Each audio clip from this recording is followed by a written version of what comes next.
there's rich irony in in any way that voter fraud is a term for democratic abuse. I mean, here's who gets to vote in this country, for the most part. Republicans, right? There aren't long lines in Republican districts of people who don't get to the polls.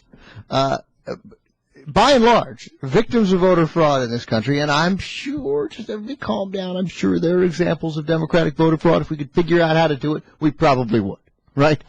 But basically, who doesn't get to vote are people who are going to vote Democratic. From the moment we decided to open polling places in this country, that has been far more likely. I don't use it as an excuse for losing elections, anything like that.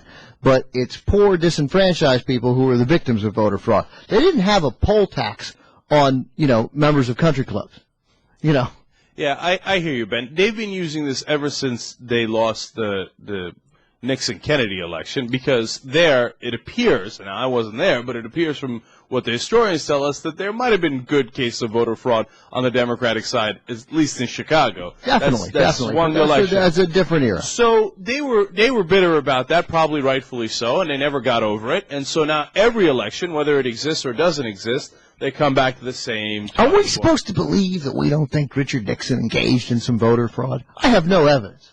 But it was Richard Nixon. I'm going to call it a push. Well, we know that there was voter intimidation by the Nixon side, and we know there was a lot of dirty tricks in the political arena on the Nixon side, and we know Nixon broke into Democratic headquarters to steal their information. So were there no cases of, extra voters voting for Nixon in some of the elections?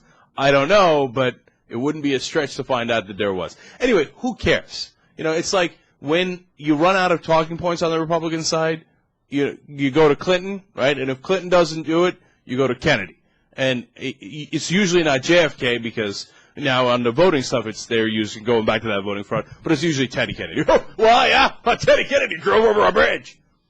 Seriously, in the last month, I've gotten that comment maybe 10 times on my blog posts. Relevance? No, but come on, no, seriously. How desperate do you have to be when you get back to what Teddy Kennedy did 40 years ago? Right. Jesus, come on. Let's walk into the 21st century here. Hit him back with Warren Harding and Teapot Dome. Yeah, he was Republican, right? Yeah, see? Warren Harding. What do you think about that? Hoover caused the stock market crash. Well, he did. Caused the whole depression, Herbert Hoover. Harding had sex in a closet in the White House. Yeah. Put a couple of thoughts behind it. Right.